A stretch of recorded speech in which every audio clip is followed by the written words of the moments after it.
अजय जी, राहुल गांधी कह रहे हैं सीसी के ऊपर है, सीसी कह रही है राहुल गांधी जी के ऊपर है। ये कब तक टोपी ट्रांसफर होती रहेगी?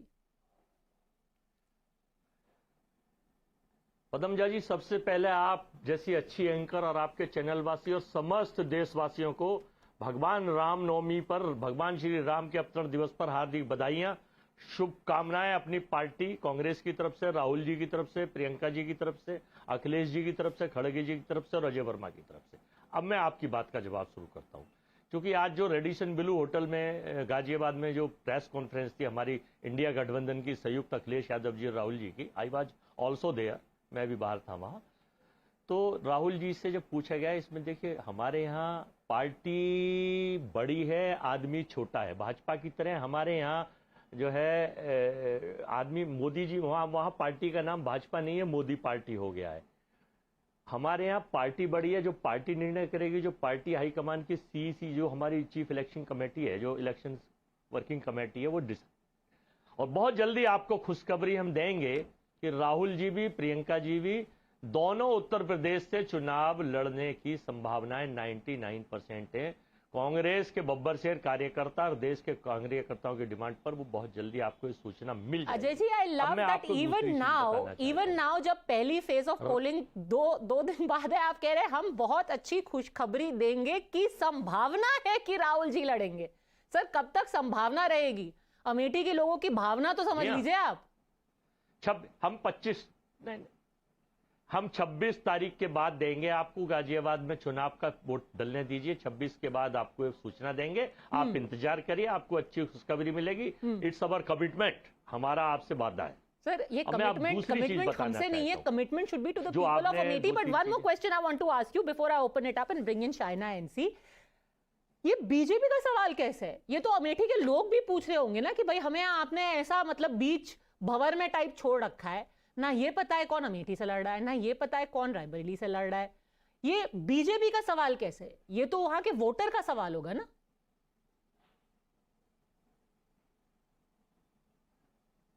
नहीं, मैं बताऊं ना आपको। हाँ, आप बताइए अजय जी, ये बीजेपी का सवाल कैसे? अगर कोई आदमी पूछ रहा है कि सर आप यूपी में बैठे हैं तो आप वायनाड क्यों चले गए, अमेठी से लड़ लीजिए, ये बीजेपी का सवाल कैसे है? देखिए, ये बांटने की चीजें हैं। मतलब देश में आप ये देखिए कि Wayanad also part of the country, of the India.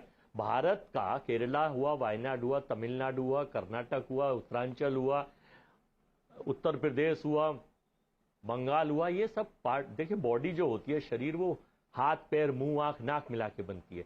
अगर आप किसी अंग को काटने की कोशिश करेंगे तो ये काटने वाली बातें हैं, विखंडित करने वाली बातें हैं कि आप वायनाड क्यों चले गए। अरे भाई, हमारा देश है, हम वायनाड से भी लड़ सकते हैं, अमेठी से भी लड़ सकते हैं। तो ये क्वेश्चन जो कि देश में पार्टी विखंडन का काम, भाजपा एक ही सूत्रीय कार्यक्रम, सोशल फैब्रिक को खत्म करने का काम 2014 से चल रहा है। 15% और 80% और 20% की लड़ाई का मुद्दे से मुद्दा उठाते हैं और बांटने का काम हिंदू, मुस्लिम, पाकिस्तान, हिंदुस्तान, मंदिर, मस्जिद, यही काम देश के तमाशा राजा और छोटे से बड़ा भाजपा का कार्यकर्ता करता है, इनके प्रवक्ता करते हैं, नेता करते हैं। चलिए, आप एकदम समरसता की राजनीति करते हैं, क्या अमेठी, क्या Wayanad. But Shaina NC, hold on a second, you know everyone asked Rahul Gandhi, why did you leave Amethi and go to Wayanad? Same can be asked of the Prime Minister also, that he was the Chief Minister of Gujarat, but he decided to leave Vadodara and instead represent Varanasi. Question is, did he abandon Banaras? Absolutely not. He didn't abandon Varanasi, so this question doesn't hold. Padmaja, this is like a comedy of errors. You have Rahul Gandhi, who chooses to flee from Amethi, goes to Wayanad. After he has been elected, he has not even gone back to Amethi once. He is so desperate that this time he is taking the support of the PFI, which we all know is a terror outfit. And despite that, they have the audacity to say that the Congress party will decide whether he is to fight from Amethi. I tell you with absolute conviction, they will wait for the polling to happen in Wayanad.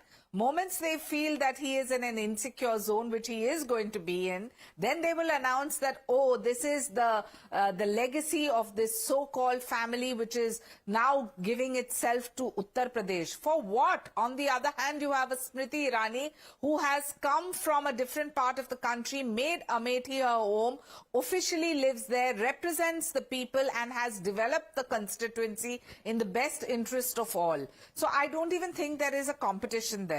What absolutely shocks me is the audacity of this Gandhi family, where you have one making a statement and then you have another contrarian statement coming from Robert Vadra, where he offers himself to the country. What great contribution this is of this so-called dying legacy. Please, let's move beyond. The 21st century is the politics of performance. You asked about the Prime Minister. Why was he accepted in Gujarat? Why was he accepted in Banaras and in Varanasi? Because of the good work that he has done on ground. As a leader, he has been the Pradhan Sevak. He has been the Sevak of... Can you hear me, Padmaja? Yes, I can hear you. Okay, respond to He this. has been the Ajay ji sevak हंस रहे हैं. Ajay ji हंस रहे हैं. क्यों आप क्यों हंस रहे his हैं? voters. He has been the sevak of his voters and he has done work for them. He Okay. has not